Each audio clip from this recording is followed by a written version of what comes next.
সমগ্র রাজ্য জুড়ে আজ অন্তহীন সমারোহ। রাজ্যবাসীর প্রাণের প্রিয় ভগবান নিজ মন্দিরে প্রতিষ্ঠা হবেন, তাই চারদিকে অকাল দীপাবলি পালিত হচ্ছে।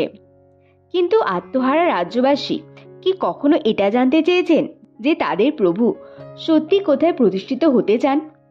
সুসজ্জিত মন্দিরে না মানুষের মনে? তাদের প্রাণপুরুষ কি সত্যি নিজে প্রতিষ্ঠিত হবার জন্য দরিদ্র মানুষদের উচ্ছেদ করতে একবারও ভাবেন না?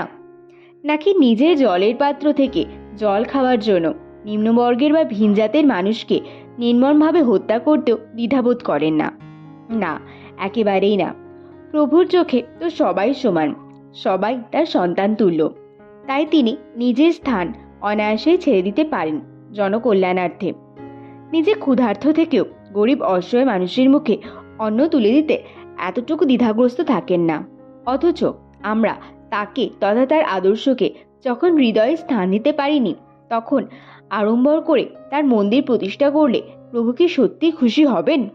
অথচ যে শিষ্য তার প্রভুর নীতি আদর্শ বা ত্যাগকে বোঝার ক্ষমতাই রাখে না, অথচ কালের প্রবাহে প্রভুর নামে মিছিল মিটিং বা যোগ করতে পিছপা হন না।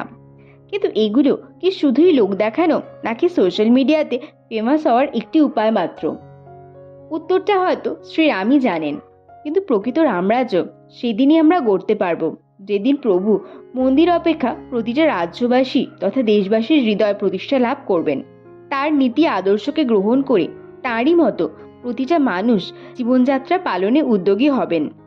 দুর্বলের প্রতি সবল শক্তি প্রদর্শিত না করে তার দুঃখে সমব্যাথী হয়ে দুঃখ দূর করার কৌশল খুঁজবেন। যেদিন এদেশের প্রতিটা মানুষ সমগ্র জাতির মঙ্গলার্থে নিজেদের স্বার্থকে ত্যাগ করতে পারবেন, সেদিন হয়তো প্রকৃতই রামরাজ্য প্রতিষ্ঠা হবে। কারণ শুধু মন্দির করলেই রামরাজ্যের প্রতিষ্ঠা হয় না, কারণ সেই মন্দিরে থাকাটা শুধু প্রভুর ইচ্ছায় হয় না। আর ঈশ্বর যে মন্দির অপেক্ষা ভক্তির হৃদয় থাকতে বেশি পছন্দ করেন, সেটা বোধহয় আর বলার অপেক্ষা রাখে না।